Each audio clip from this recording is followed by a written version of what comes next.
दोस्तों, प्राचीन भारतीय इतिहास के अध्ययन के क्रम में आज एक नया टॉपिक शुरू करते हैं, महाजनपद काल, जिसका समय काल 600 ईस्वी पूर्व से 325 ईस्वी पूर्व तक का है। इसका प्रथम बिंदु है मगध का प्राचीनतम वंश। सबसे पहले हम मगध महाजनपद को ले रहे हैं, जो उसकी सबसे ज्यादा महत्वपूर्ण एवं सबसे बड़ा महाजनपद माना जाता है। मगध का प्राचीनतम वंश जो है वो बृहद्रथ वंश था, जिसकी स्थापना बृहद्रथ के द्वारा की गई थी। मगध की प्राचीनतम राजधानी ग्रीवज्र या ग्राजगृह थी। बृहद्रथ का पुत्र था जरासंध। हर्यक वंश का संस्थापक बिंबिसार था। 544 ईस्वी पूर्व इसने हर्यक वंश की स्थापना की। बिंबिसार का धर्म बौद्ध धर्म था। बिंबिसार ने हराया था ब्रह्मदत्त, अंग के राजा ब्रह्मदत्त को हराकर इसने अंग को मगध में मिलाया था। बिंबिसार की राजधानी राजगृह थी। बिंबिसार के वैवाहिक संबंध के द्वारा इसने मगध का विस्तार किया। कौशल ने प्रसेनजित की बहन महाकौशला से विवाह किया। वैशाली की चेटक की पुत्री चेलन्ना से विवाह किया। मद्र की राजकुमारी क्षेमा से इन्हें विवाह किया। बिंबिसार का उपनाम श्रेणिक कहा जाता है और इसने 52 वर्ष तक शासन किया। बिंबिसार की हत्या कर उसका पुत्र अजातशत्रु गद्दी पर बैठा 493 ईस्वी पूर्व में। इसने 32 वर्ष तक शासन किया। अजातशत्रु का धर्म जैन धर्म था, जैन धर्म का उपासक था। इसका उपनाम कुणिक कहा जाता है। वैशाली विजय इसके काल में बहुत महत्वपूर्ण मानी जाती है। इसने अपने मंत्री वर्षकार की सहायता से वैशाली को हराया। इस युद्ध में रथ मूसल तथा महाशिलाकंटक नामक हथियार प्रयोग किए गए थे। अजातशत्रु की हत्या कर उदयन गद्दी पर बैठा 461 ईस्वी पूर्व में। पाटलिपुत्र की स्थापना उदयन के द्वारा की गई। उदयन का धर्म जैन धर्म था। हर्यक वंश का अंतिम शासक उदयन का पुत्र नागदशक था। शिशुनाग वंश की स्थापना 412 ईस्वी पूर्व में शिशुनाग के द्वारा की गई। शिशुनाग वंश की राजधानी वैशाली थी। शिशुनाग का उत्तराधिकारी कालाशोक की राजधानी पाटलिपुत्र थी। शिशुनाग वंश का अंतिम शासक नंदीवर्धन। हर्यक वंश को कहा जाता है पितृहंता वंश। बिंबिसार की ने अवंती के राजा चंडप्रद्योत के पांडु रोग को ठीक करने हेतु अपने वैद्य जीवक को अवंती भेजा।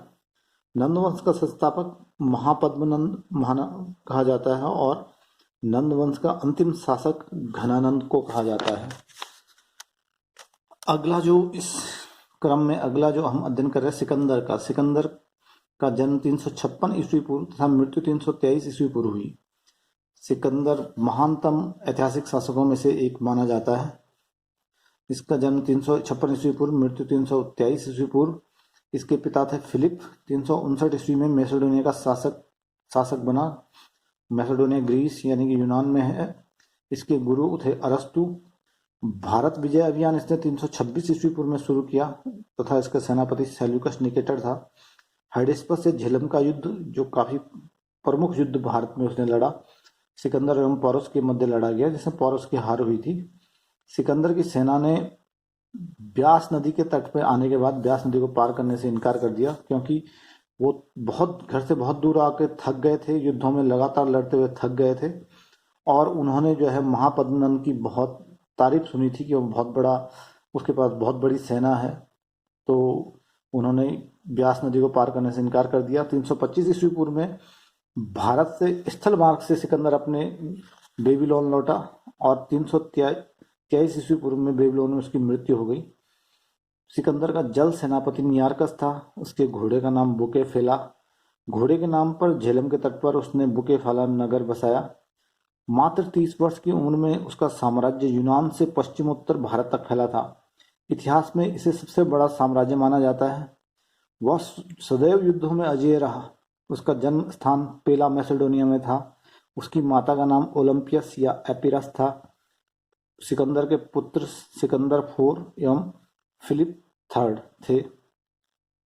अब प्रमुख यूनानी एवं रोमन लेखक एवं यात्री, जो इसमें से कुछ सिकंदर के साथ आए एवं कुछ अन्य शासकों के साथ। टेसियस ईरान का राजवैद्य था। हेरोडोटस, इसकी पुस्तक का नाम हिस्टोरिका है, जो 5वीं शताब्दी ईस्वी पूर्व के भारत एवं फारस के संबंध का वर्णन करती है। नियारकस, अनासिक्रिटस, अरिस्टोबुलस सिकंदर के साथ आए लेखक यात्री थे।